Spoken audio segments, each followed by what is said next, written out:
अस्सलामुअलैकुम, आप देख रहे हैं फेस टू फेस। मैं हूं मोहम्मद अकबर बाजवा। प्रोग्राम का आज आगाज करेंगे एक बुरी खबर के साथ। वजीर आजम शहबाज शरीफ इंटरनेशनल सादिको अमीन डिक्लेयर होते होते रह गए। ये मेरे लिए अफसोस की बात है एटलीस्ट, क्योंकि अगर डेली मेल की शहबाज शरीफ साहब पर मनी लॉन्ड्रिंग इल्जामात पर मबनी खबर झूठी होती जो डेली मेल ने छापी थी, वो उस पर माफी मांगते कि ये सरासर गलत है, वो खबर वापस लेते, तो उसके बाद जो भी कहें लेकिन पाकिस्तान का वकार बुलंद होता, क्योंकि मामला पाकिस्तान के वजीर आजम का है। लेकिन ऐसा हुआ नहीं। सहाफी डेविड रोज जिन्होंने खबर दी थी, उन्होंने आज ट्वीट की। उन्होंने बताया कि माफी सिर्फ इस बात पर मांगी है कि नैब ने ये इल्जामात नहीं लगाए थे कि शहबाज शरीफ ने वजीर आला होते हुए पैसे चुराए, लेकिन बाकी इल्जामात पर अखबार स्टैंड करता है, यानी कि मनी लॉन्ड्रिंग वगैरह की गई और इससे अखबार पीछे नहीं हटा। अभी ये कहा गया कि शहबाज शरीफ और उनके दामाद ने क्लेम सेटल कर लिया है, तो केस बंद कर दिया गया। लेकिन जवाबुल जवाब जमा ना करवाने पर जो जुर्माना बरतानवी अदालत ने शहबाज शरीफ पर आयद किया था, जो 13 दिसंबर को उन्होंने जमा कराना है, वो जूं का तूं है। साथ ही डेली मेल ने शहबाज शरीफ को कोई हर्जाना अदा नहीं किया, जबकि शहबाज शरीफ साहब ने हतक इज्जत का दावा किया हुआ था, आपको याद रखना चाहिए। तो हर्जाने के बगैर ये केस कैसे बंद हो गया? इसका सीधा सा मतलब ये है कि ये किसी किस्म की आउट ऑफ कोर्ट सेटलमेंट हुई है, कोई मुकमुका हुआ है। इस सब मामले के ऊपर बात करेंगे। मेरे साथ हमेशा की तरह लाहौर स्टूडियोज में ताहिर मलिक साहब मौजूद हैं और हमें ज्वाइन करेंगे, वीडियो लेंगे, माहिर कानून अजहर सिद्दीक साहब। अजहर सिद्दीक साहब, एक तो बड़ी जल्दी कर दी पाकिस्तान मुस्लिम लीग नवाज ने, मिठाइयाँ उन्होंने कल खा ली थी। दूसरा ये बताएं कि ज़रा समझा दें हमें कि ये डेविड रोज ने जो अब मामला सामने रखा है, वो कह रहा है कि कोई माफ़ी नहीं मांगी, ये मनी लॉन्ड्रिंग के इल्जामात के ऊपर हम स्टैंड करते हैं। फिर वो कहता है कि ये अली इमरान शहबाज शरीफ के दामाद और शहबाज शरीफ साहब खुद उन्होंने सेटल कर लिए अपने क्लेम्स और केस बंद हो गया, हर्जाना दिया नहीं गया, केस हतक इज्जत का था, तो बंद कैसे हो गया? ये बारों बार मुकमुका हुआ है, जरा समझाएं हमें। नॉर्मली हुआ यही है कि वक्त से पहले मिठाई खा ली गई है। Is a very intelligent man, I must appreciate David Ross. अच्छा, किसी एक वक्त में कुछ चीजें मैंने, किसी ने लंदन में मेरे से कुछ चीजें मंगवाई थी, इनके डॉक्यूमेंट्स के बारे में कुछ चीजें मैंने वो शेयर की थी, तो मुझे इसलिए अंदाजा है कि डेविड रॉस के पास इनके लोगों के खिलाफ इररिफ्यूटेबल एविडेंस है।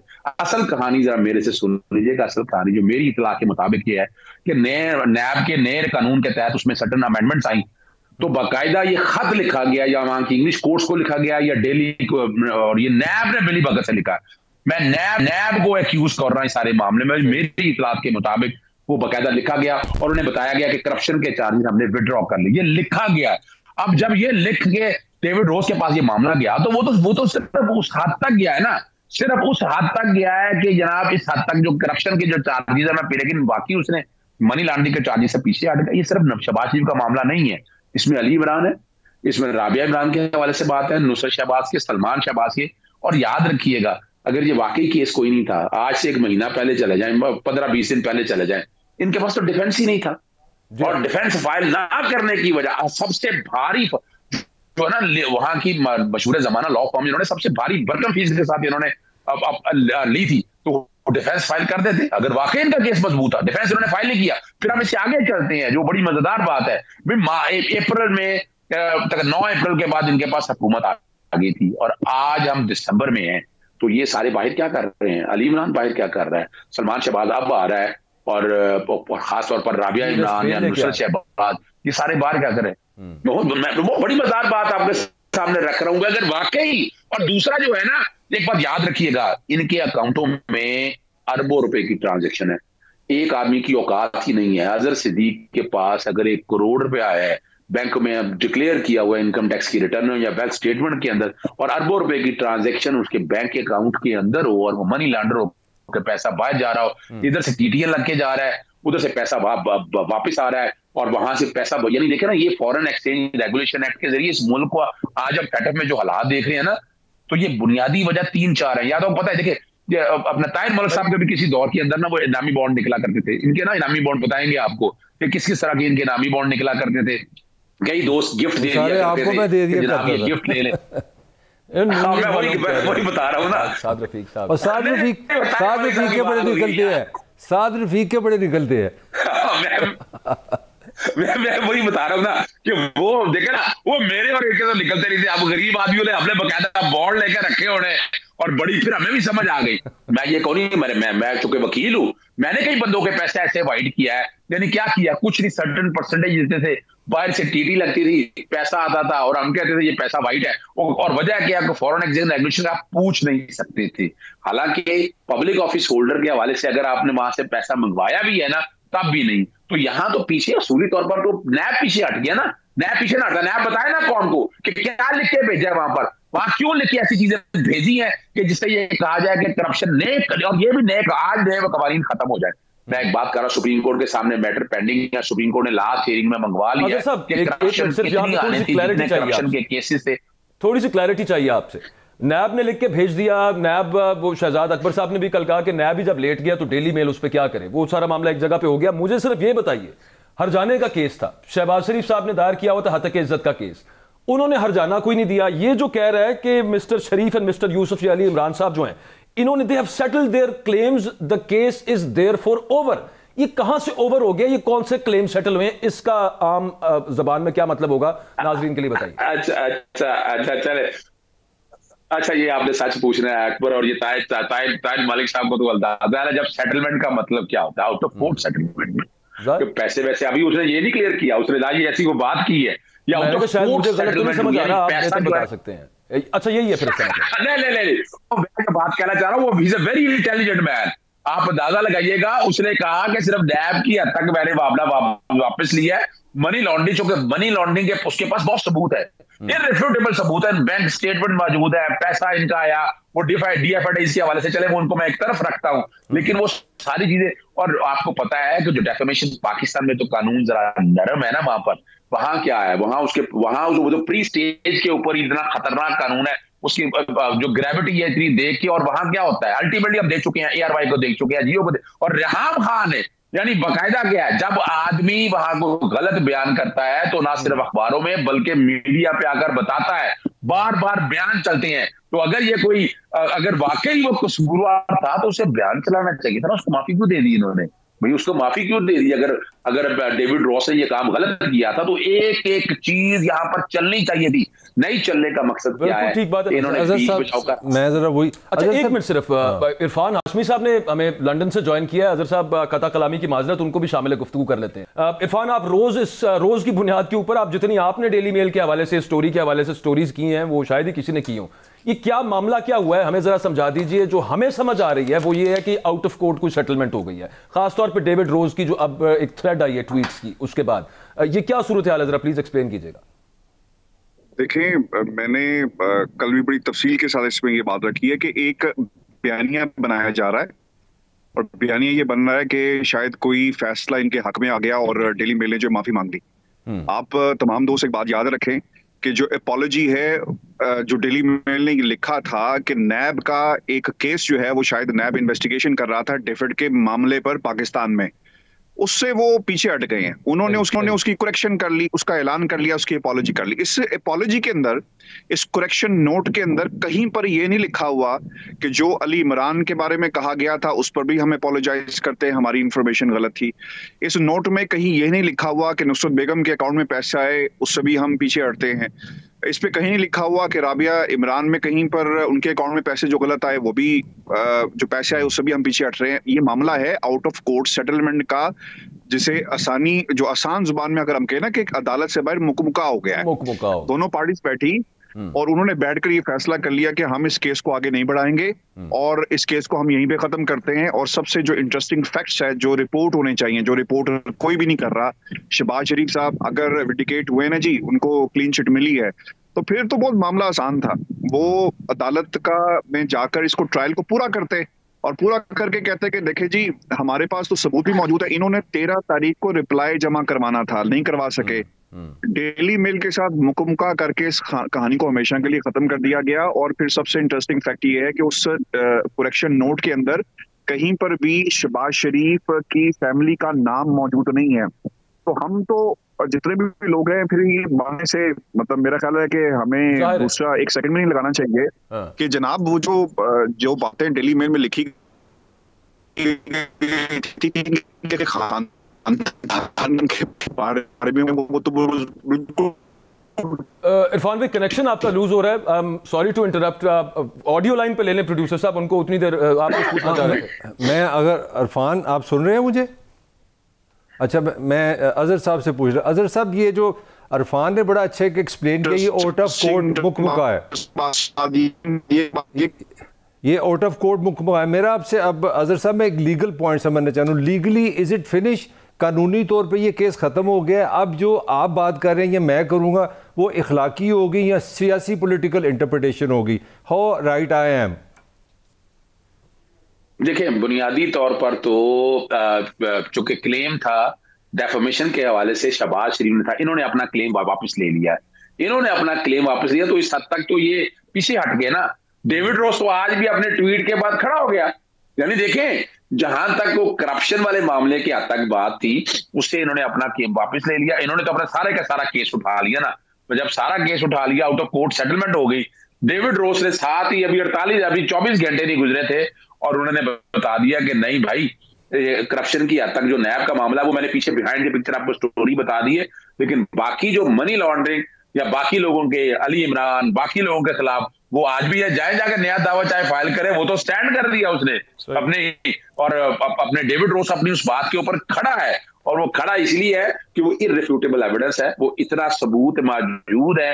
वो पाकिस्तानी या सिस्टम के ऊपर आंखों पे मट्टी पड़ जाए या मर्चे आ जाए, वो एक अलग बात है, लेकिन वो रिकॉर्ड अनमिट रिकॉर्ड है, और वो किसी स्टेज के ऊपर भी वो कायम रहने हैं। इनकी कोशिश पूरी थी कि किसी तरह से, और इसीलिए उन्होंने मामला दबा दिया कि अगर आप वो डिफेंस अपना फाइल करेंगे तो इन्हें वो एक्सप्लेन करना पड़ेगा, इन्हें वो बताना पड़ेगा वो पैसा कहां से आया, जो अरबों रुपया अकाउंटों में। ये याद रखिएगा ताहिर मलिक साहब, ये वही है जो पार्टी के अकाउंट में पैसा गया, जो अपना वो मुश्ताक चीनी है, ये वही केस है जिसके अंदर आपको पता है कि कई दुबई के अंदर कई लोग मार, उस्मान इंटरनेशनल, ये इरफान को तो सारी डिटेल पता है ना। इरफान ने तो दुबई के अंदर, इंग्लैंड के अंदर उन लोगों से मिला है कि जिनके पास ये पैसा आता जाता रहता, और वो भी यानी वो भी सजाएं भुगत के बाहर आए हैं।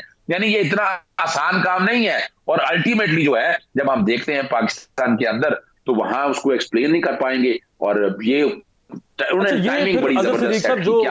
इरफान जो कह रहे थे कि बारों बार जो मुकमुका हो गया हुआ है, जो कि यहाँ पे भी हो जाता है, अदालत आउट ऑफ कोर्ट सेटलमेंट हो जाती है, ये मुकमुका की फिर तफसील तो हमें नहीं मिलेगी। लेकिन एक चीज यहाँ पे जरूर है, जो डेविड रोज ने आज कहा है कि जो कॉस्ट थी उनके वकला की, वो वेव नहीं की है अभी तक अखबार ने मिस्टर शरीफ को, यानी कि शहबाज शरीफ साहब एंड फैमिली को।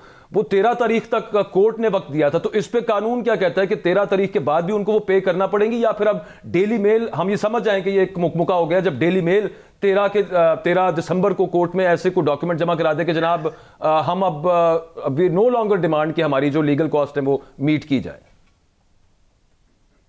नहीं, वो तो देखे ना, वो तो देखे एक कॉस्ट क्या है। एक तो इन्हें पेनल्टी पड़ी है डिफेंस फाइल ना करने के ऊपर प्लान डेट तक, वो तो इन्हें हर हालत में देनी है। किसी स्टेज के ऊपर ये तो हो सकता है कि वोकला की हद तक जो जितने पैसे खर्च किए हैं डिफेंस, हाँ वो तो देने पड़ रहे हैं। वो तो वेव नहीं हो सकते, वो तो कोर्ट ने लगाई है ना पेनल्टी। वो तो आपने कोर्ट के अहकाम नहीं माने, वो तो पेनल्टी आपको देनी है। दूसरा जो वहां तक गया है, वहां मिसाल के तौर पर लॉयर के जो एक्सपेंसेस हैं या बाकी चीजें जो देने वाली हैं, वो आप कह सकते हैं कि वो वाली जो है वो 13 तक आप लोगों को अंदाजा हो जाएगा, वो शायद देनी पड़ जाए आपको।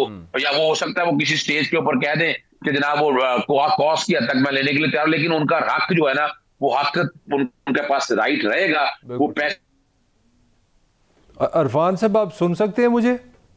इरफान साहब अभी नहीं, उनके साथ कनेक्शन अभी वीक है। आप अजहर सिद्दीक साहब है हमारे साथ। अजहर साहब, मैं इसी से एक और सवाल करना चाह रहा हूँ, क्योंकि इरफान ने भी ये बात बताई कि एविडेंस है, आपने भी कहा है, डेविड रोज भी कह रहा है कि मैंने मनी लॉन्ड्रिंग भी हुई है, वो कोई हमने वापसी नहीं ली। तो ये एविडेंस क्या पाकिस्तान की अदालतों में अगर कोई लाए तो यहाँ पे भी इस तरह का ये केस हो सकता है? अजहर सिद्दीक साहब का भी कनेक्शन वीक हुआ है। वैसे सर वो नहीं हो सकता, उसकी वजह बड़ी सिंपल सी है कि नैब कानून के अंदर जो तरमीम कर दी हुई ना, यहाँ पे जो केसेस ऑलरेडी बंद कर दिए हुए हैं। नहीं, मनी लॉन्ड्रिंग का केस तो इसका नहीं सर, वो देखें, वो जो 50 मिलियन से ऊपर के हैं, वो सिर्फ उससे नीचे के वो नैब देख सकती है, और वो जो तरमीम कर दी देखें ना, क्योंकि इरफान की मेरे ज़हन में आवाज़ आ रही है, उसने कहा कि वो एविडेंस बड़ा सॉलिड है जो उन्होंने कहा। और उसने दूसरी बात है, डेविड ने आपने खुद पाकिस्तान में तो हमने टूथलेस कर दिया ना नैब को, पाकिस्तान में हमने उसके फैंग निकाल दिए, उसका डंग निकाल दिया नैब का। तो अब कोई चक्कर ही नहीं है कि यहाँ पे प्रूव हो। तो फिर उन्होंने वहाँ पे भी सेटलमेंट कर ली, बस तो वो ठीक हो तो गया। इसका मतलब है जिसके पास पैसा है, पाकिस्तान में तो वैसे ही वो जो लॉ बना ली उन्होंने, तो इसका मतलब ऐसा ही है, बाहर जगह आउट ऑफ कोर्ट, आप तो खुद लॉ के स्टूडेंट रहे हैं, मैं आपसे पूछना चाह रहा हूँ, इन्होंने बड़ा अच्छा एक्सप्लेन किया। आउट ऑफ कोर्ट सेटलमेंट का मतलब ये है कि आपकी मेरी लड़ाई थी, जज की बजाय हमने खुद एक फैसला कर लिया, यही है ना इसका मतलब। ऐसा ही है। और वो ये भी हो सकता है, ये इल्ज़ाम नहीं मैं लगा रहा, मैं कॉमन सेंस की बात कर रहा हूँ। हो सकता है कि मैंने कहा अखबार वालों से यार इतने पैसे ले लो, मेरा केस खत्म करो, इसको कहते हैं आउट ऑफ कोर्ट सेटलमेंट। जी हाँ, इसी को कहते हैं सर। वो बारों बार उन्होंने काम जो है ना वापस में मुकमुका कर लिया। एक सिर्फ छोटी सी चीज़, प्रोड्यूसर साहब उसे वैसे ब्रेक का कह रहे हैं, लेकिन मैं तार मलिक साहब आपसे भी पहले बात कर रहा था, सलमान शहबाज साहब पाकिस्तान आ जाएंगे और फ्री अरेस्ट बेल करा के आ रहे हैं। इश्तिहारी उनको हुकूमत ने डिक्लेयर कर दी, अदालत ने डिक्लेयर कर दिया हुआ था। मेरे बचपन में जो इश्तिहारी होते थे ना, बंदा कहता था यार जुर्म किए हुए हैं, पता नहीं कितना कानून इसके पीछे लगा हुआ है। तो मेरी तो परसेप्शन ही चेंज हो गई इश्तिहारियों के बारे में। ये आराम से इनका तमाम अदालतों को पता होता है, अब के इश्तिहारियों का तमाम कानून नाफिज करने वालों को पता होता है। वो इश्तिहारी पहले प्री अरेस्ट बेल लेते हैं, वो आते हैं आराम से आके, अब केस उनका बंद होगा सलमान शहबाज साहब का, आप देख लीजिएगा यहाँ पे आगे। ये इश्तिहारी की बड़ी बेतौकीरी हुई है इस वर्ड की। वाकई बड़ा मेरा दिल बड़ा दुख है जो आपने इश्तिहारी की बेइज्जती जो उसकी हुई महसूस की है, जो उसकी रिस्पेक्ट थी, जो आप बल्कि लफ्ज़ टेरर जो टेरर था। मगर मेरा ख्याल है कि हमारे सिस्टम में कहीं ना कहीं जब आप इश्तिहारी लिखते हैं ना, तो साहब उसकी इनकम पूछते हैं कितनी है, वो कितनी आपने लिमिट बताई है 50 करोड़। अगर आप इश्तिहारी हैं 50 करोड़ के नीचे, तो फिर तो आपके जूते ही जूते हैं। तो अगर आप 50 करोड़ से ऊपर चले गए, हो सकता है ये लॉ में कहीं लिखा ना करे, मैं और आप खुदा ना खास्ता या हमारे जैसा कोई इश्तिहारी हो जाए तो ऐसे चौंकते कुटेगा, लपड़ लाएगा सर। वो बात वही आ ना, वाली बात हुई कि इश्तिहारी होने के भी साथ भी हमने ग्रेड कर दिए। 1 अरब का इश्तिहारी, 5 अरब का इश्तिहारी, 15 अरब का इश्तिहारी। तो अगर आपके पास पैसा है तो फिर respect, gold package, platinum package, ये मेरा लिए ये एक अच्छी डेफिनेशन आपने की। वो हमारे जैसे जो वो आम पैकेज वाले हैं, आम तो वैसे मामला खराब, 100 रुपए वाला यू कार्ड है हमारा। अच्छा, अजहर सिद्दीक साहब हमारे साथ होंगे, एक ब्रेक लेनी है हमने, ब्रेक से वापस आएंगे तो हमने कुछ बात करनी है कि तोशाखाना के हवाले से मुबैना एक और ऑडियो 2 दिन पहले सामने आई, अचानक कैसे सामने आ गई, ये मामला क्या बन रहा है। इस्लामाबाद हाई कोर्ट के अंदर एक दरखास्त आई हुई इमरान खान को ताहयात नाअहल करने के हवाले से, उस पर इस्लामाबाद हाई कोर्ट ने समाअत भी शुरू करने का कह दिया है, इमरान खान से उस पर जवाब मांग लिया है। ये एक बड़ा जो है ना न्यूज़ टाइट हो रही है इमरान खान साहब के गेम। ये क्या मामला बन रहा है और इसमें से आगे इन केसेस में से कितना खतरा हो सकता है इमरान खान साहब के लिए, पूछेंगे अजहर सिद्दीक साहब से इस ब्रेक के बाद हमारे साथ।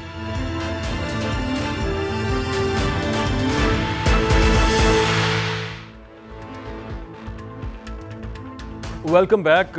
हम बात कर रहे थे ब्रेक पर जाने से पहले कि 2 रोज पहले घड़ियों की फरोख्त से मुतालिक एक और मुबैना ऑडियो सामने आई है, जिसके मंदरजात जो भी हैं वो अलबत्ता पिछली वाली कहानी, यानी कि घड़ियां फराह खान ने बेची, दुबई में बेची, उसके बरक्स है। अच्छा, वैसे तो जुल्फी बुखारी उस ऑडियो को चैलेंज कर रहे हैं, लेकिन अगर ये ऑडियो असल है तो घड़ी बेचने की ये नई मुबैना ऑडियो लीक करने के पीछे असल मकसद है क्या। तोशाखाना फैसले पर अपील इस्लामाबाद हाई कोर्ट में चल रही है।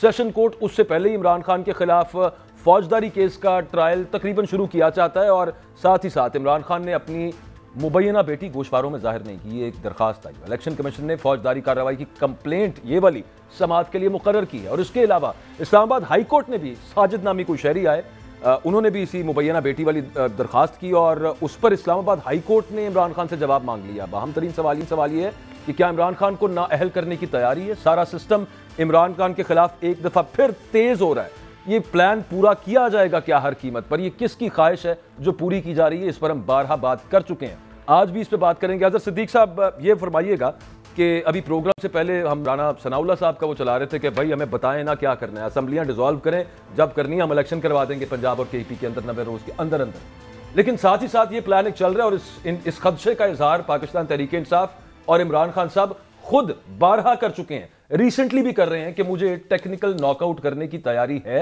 एक दफा यूं लगा कि वो मामला बीच में थोड़ा सा अंडर द कवर नीचे चला गया, लेकिन अब ये दोबारा थोड़ा तेज होता नजर आ रहा है। आपकी रीडिंग क्या है इस वक्त जो उनके खिलाफ केसेस के हवाले से हेयरिंग्स चल रही हैं उसको लेकर? देखिए, इस वक्त इमरान खान साहब को नाअहल किए बगैर या हटाए बगैर ये तो अल्लाह ताला भी रब पाक का बड़ा शुक्र है कि वो वजीराबाद लिसाने में अल्लाह ताला ने उन्हें जिंदगी दे दी। तो दूसरा उनके पास ऑप्शन क्या है कि पिछले अगर आप 5-6-7 महीनों से देखें तो ये बड़ी कैलकुलेटेड और टारगेटेड मूव चल रही है। यानी आप मिसाल के तौर पर इस्लामाबाद हाई कोर्ट में टेरियन वाला जो केस देखे, वो 5-6 दफा मुख्तलिफ अदालतों से होकर खत्म हो चुका है, लेकिन फिर नए सिरे से फिर इलेक्शन कमीशन मुख्तलिफ जगहों में प्रोविडेंट फंडिंग में, तोशा खाना में, हालांकि वो कोई इलेक्शन कमीशन का इख्तियार ही नहीं है। मैं उनमें नहीं जाना चाहता, लेकिन सिर्फ बताना ये है कि मां सिवाय इमरान खान साहब को नायल किए सियासत से अलहदा रखे बड़ा मुश्किल है पाकिस्तानी सियासत से इनको और अपना बाहर निकाल सकेंगे। उनकी जान को शदीद खतरात लाहक हैं और आज भी हैं और ये भी रहने हैं। और वजीराबाद के बाद आपने देखा कि उनकी वो मूव नहीं रही, वो उस दिन इस्लामाबाद में गए, वहां जाकर ऐलान कर आए और उसके बाद अब ये सवाल ये है कि ये लाइफ लाइन समझता हूं मैं पाकिस्तान तहरीक इंसाफ की, अगर ये उन्होंने ये डिसीजन ना लिया, और मैं अर्ज कर देता हूं आपके सामने, मैं रख देता हूं, या अभी आप दिसंबर में चल रहे हैं और मैं मार्च और अप्रैल में कहता आया हूं कि मुझे इलेक्शन अगले अप्रैल से पहले नजर नहीं आते, और उसकी लॉजिक मैंने यही रखता था कि नवंबर में कुछ नई तैनातियां होनी है, उसके बाद 2-3 महीने लगेंगे स्टेबिलिटी में और उसके बाद देखेंगे इलेक्शन की क्या पोजीशन आती है। अब जरा मैं आपको फैक्ट्स एंड फिगर से मैं समझाने की कोशिश करता हूं कि अगर आपने 15 दिसंबर से या 20 दिसंबर से पहले असेंबलियां तहलील कर दी, आइन के आर्टिकल 224 और मुख्तलिफ प्रोविजंस को सामने रखते हुए, ये सूबाई असेंबलियों की बात हो रही है, नेशनल असेंबली में नहीं भी मानते, मैंने तजवीज यही दी है कि सूबाई असेंबलियों के दोनों असेंबलियां डिसॉल्व कर दे। आसफ अली जरदारी के पास सूबाई असेंबली सिंध है और वो पूरे पाकिस्तान में राज कर रहा है। आप क्या करेंगे, 2 असेंबलियां डिसॉल्व करेंगे, और ये लिखी पड़ी बात है कि पाकिस्तान तहरीक इंसाफ बड़ी आसानी से सूबाए पंजाब में भी और खैबर पख्तूनख्वा में ले जाएगी और अगले 5 साल इनके सिक्योर हो जाएंगे। ये अब इंटेलिजेंट मूव करनी है। अगर आपने 15 दिसंबर या 20 दिसंबर से पहले असेंबलियां तहलील ना की, फिर आप नहीं कर पाएंगे। क्यों? 90 दिन के अंदर इलेक्शन होने हैं, आगे आ जाने रोजे, तो रोजों से पहले आप इलेक्शन कर जाएंगे। इलेक्शन कमीशन ने, आप लिख लें, मैं इलेक्शन कमीशन के अंदर की बात बता रहा हूं आपको, उन्होंने रोजों में इलेक्शन नहीं कराने, ना मुहर्रमों में इलेक्शन कराने हैं। अब रोजे भी आ जाएंगे, मुहर्रम भी आ जाएंगे। मेरा एक सवाल है यहाँ पे, मेरा वैसे एक सवाल है यहाँ पे कि इस चीज की क्या गारंटी है कि यहाँ से असेंबलियां तहलील करने का और चौधरीज ऑफ गुजरात भी उस पर राजी हो जाए, कर दी जाए, और वो कोर्ट के अंदर चैलेंज ना हो और कोर्ट वहां से रोक दे के भाजन असेंबलियां कोई तहलील नहीं हो रही हैं, सबर करो। इसकी क्या गारंटी है कोर्ट इस तरह का कोई मामला कोर्ट से अच्छा, ये जो कि आपको पता है 18वीं तरमीम, अब जो ज़िमनी सवाल आ गया, मैं वो भी 18वीं तरमीम के बाद जो है ना आर्टिकल 112 और 58 में बड़ी तब्दीलियां हो गई हैं। पहले सदर पाकिस्तान को असेंबलियां तहलील करने का इख्तियार था कॉन्स्टिट्यूशन फेलियर ने, और ये तारीखी तौर पर हमने देखा है कि मोहतरमा बेनजीर की असेंबली तहलील हुई तो आपकी इन अदालतों ने असेंबलियां बहाल नहीं की। फिर नवाज शरीफ की असेंबली तहलील हुई, अपना असेंबलियों ने बहाल किया, लेकिन उसके बाद फिर भी उन्हें जाना पड़ गया। तो यहाँ अब ये वजीर आला का इख्तियार है, और ये इख्तियार अब किसी शक्ल में, उसे कोई वजूहात नहीं बतानी, कोई रीजन नहीं बतानी, उसको उसके इख्तियार दिया, वो सोल डिस्क्रिप्शन दिया आइन, मां सिवाय अगर तहरीक अदम एतमाद अगर आ जाए और या गवर्नर कह दे। अब तहरीक अदम एतमाद तो आजकल आ सकती है, गवर्नर के लिए अगर एतमाद का वोट ले लेंगे उसको इजलास। मैं वजाहत चाह रहा हूँ आपसे रहनुमाई लेना चाह रहा हूँ। इस जो 18वीं तरमीम के बाद जब आप वजीर आला किसी सूबे का अपना असेंबली तोड़ता है, तो जहाँ तक मेरी अंडरस्टैंडिंग है कि आप अपोजिशन से मिलकर फिर निगरान सेटअप बनाते हैं, तो आप समझते हैं कि अगर ये निगरान वाले इतने रोटी को चोची कहते हैं मिलके निगरान सेटअप बनाए, तो ये निगरान सेटअप में जब रफड़ डालेंगे, आप लीगली मेरे से ज़्यादा समझते हैं, तो अल्टीमेटली ये केस किधर जाएगा? इलेक्शन कमीशन के पास जाएगा। तो आप वाला पॉइंट है, यहाँ से आप 15-20 दिन भी निकाल के, तो फिर आगे रमज़ान आ गया, तो फिर इसका आप हल क्या निकालेंगे? और आपका ख्याल है ये अगर चीज़ मुझे समझ है तो लंदन वाले साढ़े भरा नहीं समझ होगी? ਉਹਨੂੰ बड़ी समझ है, ਉਹਨੂੰ बड़ी समझ है। आप बताएगा। आपने तायसा बड़ी लॉजिकल बात की है। यहाँ पहला जो प्रोसेस है ना, इन्होंने किस तरह से आगे, फिर देखें आगे क्या होगा। आप मई में जब पहुंच जाएंगे तो आगे जून में बजट आना है, सवाल ही पैदा नहीं होता दुनिया की जरूरत है। ठीक हो गया। फिर सर खाली उनके प्लान बनाने से तो कोई नहीं है ना, वो डिसीजन ले भी लें तो आगे फिर असेंबली रहने दे। अगर गुजरात तरक्की करे तो हमें क्या तकलीफ है? चलो वहाँ कुछ हॉस्पिटल ही बन जाएंगे, कोई अस्पताल ही बन जाएंगे, कोई स्कूल बन जाएंगे, अच्छा ही कुछ होगा। नहीं, नाल सर सियालकोट हाफिजाबाद भी कर रहे हैं। हाँ, ये अच्छा है। नहीं, अगर आप ना अपना अकबर भाई और अगर ताहिर साहब देखें, भाई 10 सीटों से आप सूबे में राज कर रहे हैं, और ये अब आने वाले फ्यूचर में आप कभी सोच सकते हैं कि आप इतने देर तो जहां, और याद रखिएगा एक दिन भी आपको वजारती आला मिल गई है, कोई छोड़ने के लिए तैयार नहीं है। ये मैं तारीखी तौर पर बात, अभी पीडीएम क्यों छोड़ेगी? पीडीएम को मुफ्त की हुकूमत मिली है, कल वो अगर उठाकर ले जाते हैं अगस्त में 1 साल की असेंबली बढ़ा सकते हैं, आइन इजाजत देता है। अजहर साहब, आपकी खान साहब से भी मुलाकात रहती है, आपने लफ्ज एक यूज किया राज का, तो ये किस किस्म का राज है कि मेरे प्यारे साबिक वजीर आजम की तो FIR ही नहीं हो रही, आप कह रहे हैं राज है? जरा इसकी वजाहत करें फिर। अच्छा, ये अब ये आप सियासत से आप मुझे ले आए हैं बादशाह घर होने की तरफ। आप मुझे अब चले मैं आप बता देता हूं आपको, हमारे यहाँ वजह यही है कि आज भी यहाँ पर एस्टेब्लिशमेंट किसी भी शक्ल में रहे, ब्यूरोक्रेसी की शक्ल में रहे, वो ताकतवर है। आपकी ब्यूरोक्रेसी उस निजाम के अंदर इतनी हायल और इतनी ताकतवर हो चुकी है। ये सारा क्या था, यानी ये बुनियादी तौर पर IG नहीं होने दे रहा था या वहां DPO नहीं होने दे रहा था, और हम बहाना बनाते ये कहते रहे कि जनाब SHO अपनी मर्जी का लगा दिया। SHO की क्या मजाल है, पर्चा तो उसी ने दे रहा है। लेकिन तो क्या हुआ, एक छोटा सा ये भी समझा दें साथ के चलें, वो तो एस्टेब्लिशमेंट ताकतवर है, शहबाज गिल के खिलाफ जो FIRs होती जा रही हैं और पंजाब में हो रही हैं, तो ये भी क्या SHO उधर से कंट्रोल हो रहा है, और लेकिन वो तो न्यूट्रल है, तो फिर ये कैसा मामला चल रहा है? अच्छा, न्यूट्रल होना अपनी जगह पर बात है। मैंने जो बात की, देखिए मैं एस्टेब्लिशमेंट को क्या समझता हूं, मैं एस्टेब्लिशमेंट को सिर्फ अपना या बाकी लोगों के वाले से नहीं, मैं एस्टेब्लिशमेंट किसको समझ, एस्टेब्लिशमेंट का हिस्सा कौन है। एस्टेब्लिशमेंट में जुडिशियल एस्टेब्लिशमेंट भी है, वोकला भी शामिल है, साफी भी शामिल है, सिविल सोसाइटी भी शामिल है, और ब्यूरोक्रेसी एक बहुत बड़ा पार्ट है इसका। यानी जिस दिन ये गठजोड़ है ना, ये स्टेटस को के हामी, जब ये बिखरेंगे तो तब ये मुल्क आगे की तरफ जाएगा। अभी जो हालात नजर आ रहे हैं कि इनके कंट्रोल में, ये जो एस्टेब्लिशमेंट की जिमनी आप गिनवा रहे हैं ना, ये इसको शहबाज गिल से कोई मसला नहीं है, वो जो मेन है ना मसला वहीं पे है। ये बता दें सर छोटा सा। जी। अच्छा देखिए, बात ये है कि अब आगे चलना कैसे है, ये फैसला करना पड़ेगा सियासी। एक मौका था कि जब इमरान खान साहब ने असेंबलियां तहलील कर दी थी, उस वक्त मौका था नए इलेक्शन की तरफ चले जाते, ये बजाय ये कि ये वापस वहीं पर आ गए और ये फिर स्टेटस को की तरफ ले आए। वो एक मौका था कि ये चीजें आगे जानी। अब भी एक मौका है, आज भी असेंबलियां तहलील कर दें, ये सारे मिलकर तहलील कर दें, हम आगे जा सकते हैं, चीजों को कुछ लेके यहाँ बैठकर चीजें हम तय कर सकते हैं। लेकिन नहीं होना, यहाँ हालात इस वक्त इस तरह के आ चुके हैं, आप एक ऐसे गद्दाम में फंस चुके हैं, आपको पता है, यानी उसमें डिसएडवांटेजेस देखे ना क्या हुए हैं। आपने जो करप्शन का बयानिया है वो सत्यानाश कर दिया, आपकी गुड गवर्नेंस एक तरफ, महंगाई आप कंट्रोल कर नहीं सके, डॉलर आपके हाथ से बाहर चला गया हुआ है, और सबसे बड़ी बात है इंटरनेशनली तेल की कीमतें कम है, आप कीमतें नीचे नहीं ला सके हैं। तो इसका हल सिर्फ और सिर्फ क्या है आपके पास है स्टेबिलिटी कैसे लाएंगे? स्टेबिलिटी यही है कि तमाम सियासी जमातें एक जगह बैठ के ये फैसला कर ले। यानी क्या फर्क पड़ता है, इलेक्शन चले वहां होने ही होने हैं, अगर एक डिमांड कर रही है और वो आप खुद मानते रहे, यानी आज से 1.5 साल पहले चले जाए, तो यही पीडीएम की जमातें कहती है असेंबलियां तहलील करो, नए इलेक्शन करो। अगर आज उस तरफ वो आगे खड़े हो गए हैं तो वो कह रहे हैं अब हमने तहलील नहीं करनी है। इन चीजों को अगर आगे लेकर जाना है ना, तो आपको ये सोचना पड़ेगा, वरना बड़ा मुश्किल है इस मुल्क में हालात हम देखें। अच्छा अजहर साहब, ये अकबर ने आपसे सवाल किया था कि खान साहब के हवाले से इलेक्शन कमीशन ने भी कहा फौजदारी मुकदमा हो सकता है, फिर उनकी बेटी का भी पूछा जा रहा है कि जरा इस्लामाबाद हाई कोर्ट ने पूछा खान साहब के, बताएं जी आपकी बेटी का आपने जिक्र किया या ना किया, वो बाद में पता चलेगा। फिर ये गड़ियों वाला भी केस है वगैरह वगैरह। मैं आपसे बिल्कुल एक न्यूट्रल बात करना चाह रहा हूँ, एक लीगल बात करना चाह रहा हूँ। इमरान खान साहब के पाकिस्तान के जो कवानीन है उसमें नाअहली के कितने चांसेस हैं?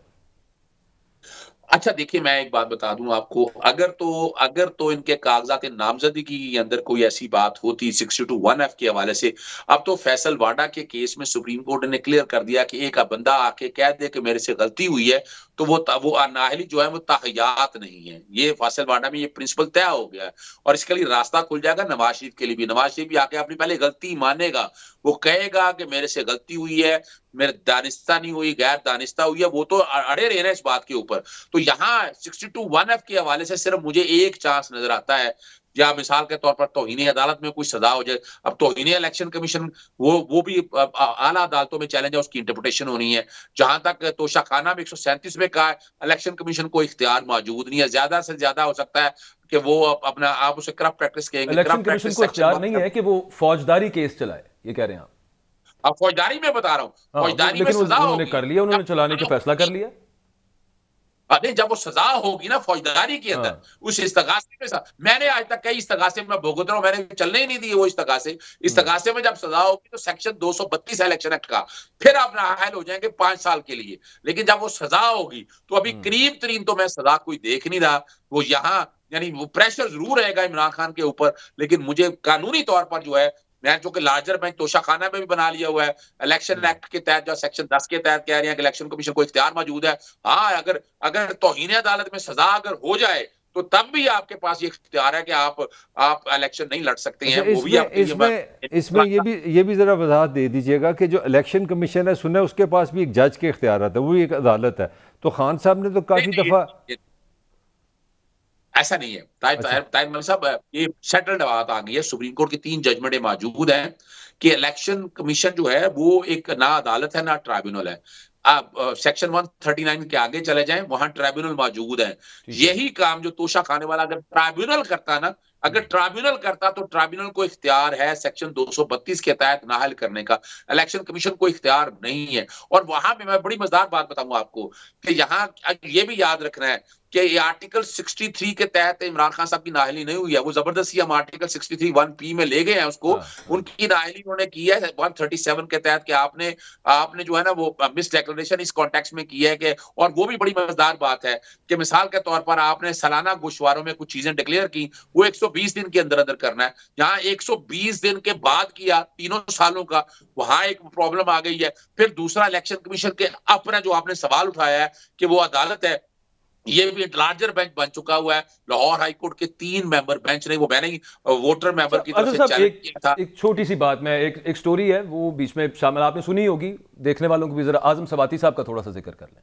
बलोचिस्तान हाई कोर्ट ने कहा कि बलोचिस्तान भर में जितने मुकदमे दर्ज है ना, वो ये मुकदमे खारिज कर दिए जाए। मुकदमे खारिज हो गए, आपको हमें पता ही है सारों को कि उनको गिरफ्तार करके वहां पे उधर ले गए थे, फिर बलूचिस्तान चले गए। अगला मामला ये सामने आया कि वहां से सिंध का एक एयरप्लेन पहुंचा है बलूचिस्तान कि जनाब इन मुकदमात में तो खारिज हो गया, जो सिंध के अंदर मुकदमात दर्ज हैं अब उनके तहत हमने गिरफ्तारी लेनी है। और इतनी अर्जेंसी है उसकी कि एक एयरप्लेन लेने वहां पे पहुंच गए मुबैना तौर पे, जो हम खबरों में देख रहे हैं।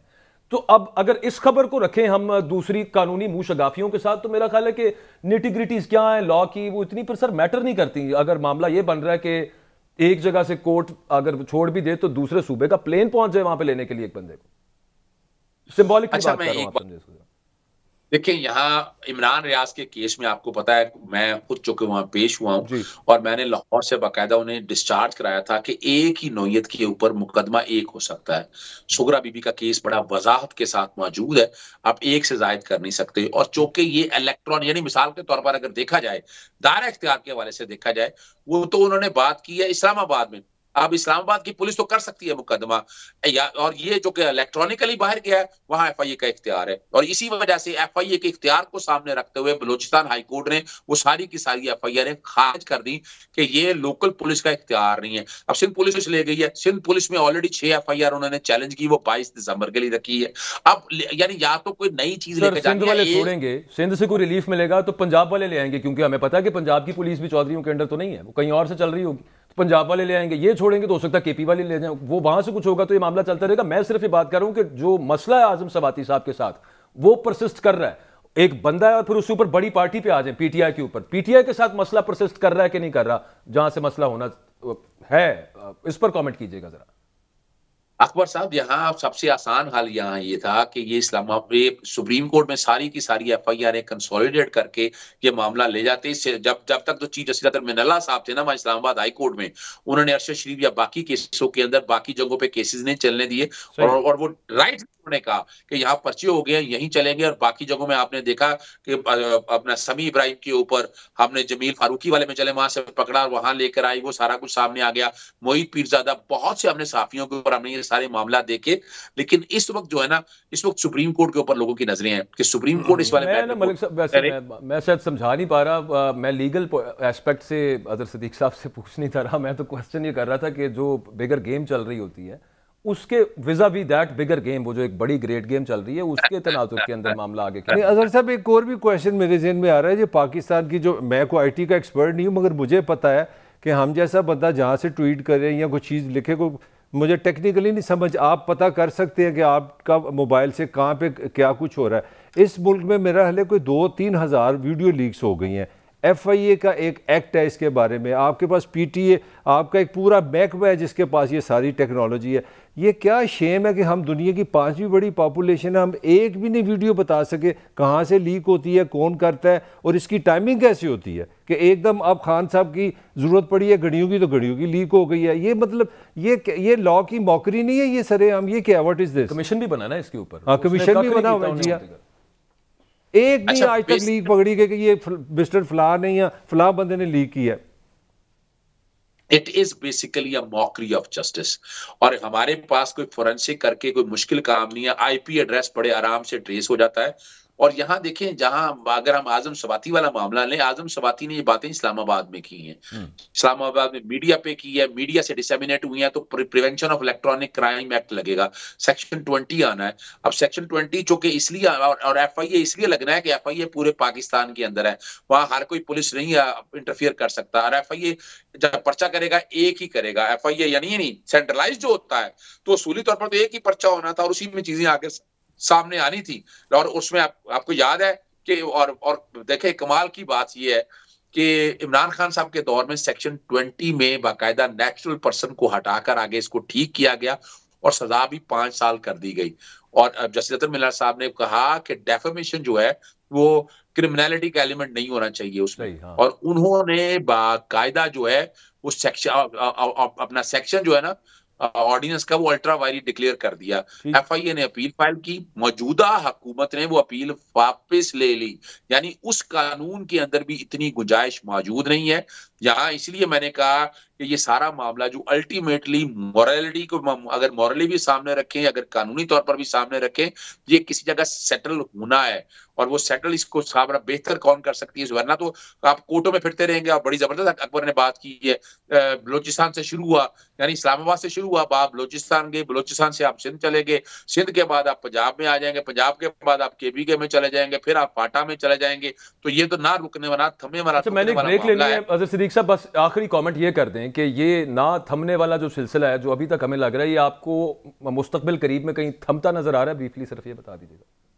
इसमें सिर्फ एक ही हल है, एक हल है कि तमाम सियासी जमातों को इस पर बैठ के कानून में तरमीम वजाहत के साथ कर देनी चाहिए कि अगर इलेक्ट्रॉनिक होगा, इसमें पुलिस को, चूंकि एक्सक्लूसिव जुरिस्डिक्शन होगी वफाक का, क्योंकि ये वफाक का सब्जेक्ट है, वो कानून में तरपीका में आ जाए कि सिर्फ और सिर्फ FIA करेगा। ये इन तमाम सियासी जमातों को सोचना पड़ेगा। हाँ, अगर मिसाल के तौर पर कोई एक आदमी मुख्तलिफ सूबों में जाकर तकारीर करता है तो वहां पर पुलिस का अपना निजाम मौजूद है, वहां पुलिस इंटरफियर कर सकती है। मौजूदा हालात में मैं नहीं समझता कि पुलिस का इख्तियार है, और पुलिस जिस मुस्तैदी से ये काम कर रही है वो ठीक है। या तो यूं करें आप, एक और काम हो सकता है, चिलिंग इफेक्ट अपनी जगह छोड़ने के बाद आप पीका के अंदर ये ऐसी तरमीम कर दें, और आपके पास गुंजाइश मौजूद है आर्टिकल 19 को सामने रखते हुए कि वहां तय कर दें कि यहाँ ये है, और डेफेमेशन की हद तक 499 आपके पास मौजूद है, 500 में सजा दी हुई है, वो वहां तक है कि जहां मैं खड़ा, यहाँ मैं, यानी आपको याद होगा, ताहिर मलिक साहब तो बड़ी अच्छी तरह से चीज को समझते हैं कि यहाँ तो 2 थानों की पुलिस में एक कत्ल एक जगह हो जाए, कोई वकूआ हो जाए, तो दोनों एक दूसरे के ऊपर डालते रहते हैं, भाई मेरा इख्तियार नहीं है, मेरा इख्तियार नहीं है। ये तो हम नॉर्मल चीज देखते हैं। और यहाँ पर क्या है कि एक इलेक्ट्रॉनिकल चीज पे बात सामने आई है और उसमें पुलिस मुकदमा दर्ज कर लिया जहां उसके पास इख्तियार नहीं। अच्छा, लीगल पॉइंट्स के हवाले से ना बहुत सारी चीजों के ऊपर thank you very much Azhar Siddique साहब, आपने वक्त दिया और हमें बहुत सारी क्लैरिटी मिल गई है। बट एट द टाइम इस चीज़ की भी बड़ी खुशी है कि अजहर सिद्दीक साहब को पाकिस्तान की अदालतों से भी काफ़ी तवक्कुआत हैं, अल्हम्दुलिल्लाह माशाल्लाह, बड़ी अच्छी बात है। Thank you very much Azhar Siddique साहब, आपने वक्त दिया। ब्रेक लेनी है, ब्रेक से वापस आएंगे तो ये जो लीगल मामला चल रहे हैं इनके नीचे, इस तय के नीचे क्या चल रहा है मामला, वो ताहिर मलिक साहब के साथ बात है, ये बताओ।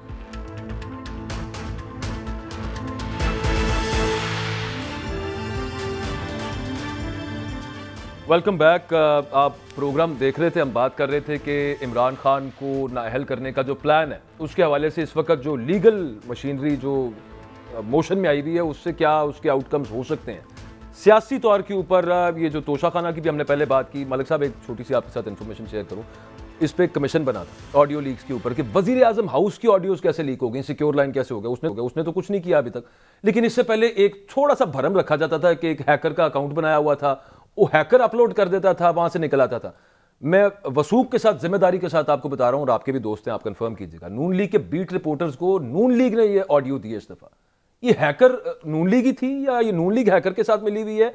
ये क्या मामला चल रहा है? किस तरह से ये इतनी दीदा दिलेरी के साथ, उन्हें टेंशन ही कोई नहीं है अब इस चीज़ की? देखिए, हम पॉलिटिकल बात कर लेते हैं। नून लीग का जो मसला है ना, वो है कि इमरान खान का जो एक मोरालिटी की मैं बात कर रहा हूँ, वो करप्शन को बहुत हिट किया है, इस पर कोई शक नहीं। 22 साल पॉलिटिकल स्ट्रगल है, 3.5 साल हुकूमत है, 1 साल ये डालने। कंसिस्टेंसी अगर मैं खान में देखता हूँ ना, तो कंसिस्टेंसी ये 26 साल हिट किया है, करप्शन।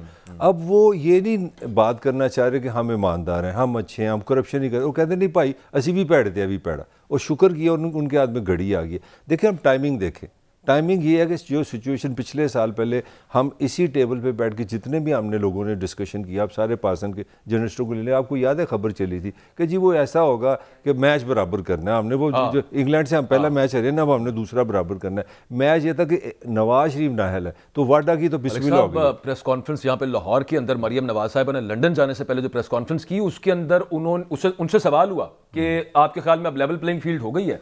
उन्होंने किस चीज को कि हुकूमत खत्म हो गई? उन्होंने कहा नहीं, बड़े शद्दोमद के साथ उन्होंने कहा लेवल प्लेइंग फील्ड वो होगी कि इसको भी ना अहल किया जाए, जीरो से मामला शुरू किया जाए। Power talks, simple as that. आपने तो मेरी बात मजीद आसान कर दी। तो ये बिल्कुल जो 1 साल पहले यहाँ पे ब्रेकिंग, तो ये जो ख्वाहिश है, ये आरफ भट्टी ने दी, हमने दी। अब ये जो देखे ना, सारी अब टाइमिंग को इकट्ठा करें। अब इससे पहले फैसल वाडा का भी केस हो गया कि वो जनाब एक दफ़ा हो गया, इसमें जंगीर तरीन भी लाइन पे लगा है और नवाज शरीफ भी लाइन पे लगा है, और ये बिल्कुल उधर ही जा रहा है काम। उधर जा ये रहा है कि देखें जी, बात ये देखें, ट्रेजिडी क्या है? ट्रेजिडी ये कि यार चलो हमें करप्ट कहते हैं ना, तो खुद भी तो घड़ी बेची है मैच बराबर, चलो हम ना हल हुए, तुम भी ना हल हुए। पॉइंट ये है कि जो मॉरल, मैं जो बार बार कह रहा हूँ कि हमें अल्टीमेटली अपनी सियासत में मोरालिटी नुकसान होगा मलिक साहब। नहीं, किस तरह नुकसान होगा? देखिए, आप अच्छा, आप ये करना चाह रहे हैं कि एक गलती की, उसके बाद हम दूसरी भी करेंगे? ना, मेरा पॉइंट नहीं, आप समझिए। उनकी नून की सारी फिलॉसफी ये कि जो इल्जामत हम पे है ना, किसी तरह सारा कुछ इमरान पे साबित कर दे तो मैच बराबर हो जाए। आप तो ऐसे कह रहे हैं जैसे सारा कुछ नून नहीं करना है। तो नून की इसीलिए ठीक है, इसीलिए तो वो नहीं ठीक है, मैं भी मान रहा हूँ बिल्कुल जी, सारा कुछ नून लीग नहीं करना। भाई अगर प्यार मोहब्बत किसी से हो गया तो आपको क्यों जेलसी हो रही है? नहीं, बिल्कुल ठीक है, बिल्कुल ठीक है। प्रोग्राम का एक्चुअली वक्त खत्म हो गया है। आपके देखने का बहुत शुक्रिया ना, अपना फीडबैक जरूर दीजिएगा। कल सेम टाइम सेम चैनल आपसे मुलाकात होती है इंशाल्लाह। अल्लाह हाफ़िज़।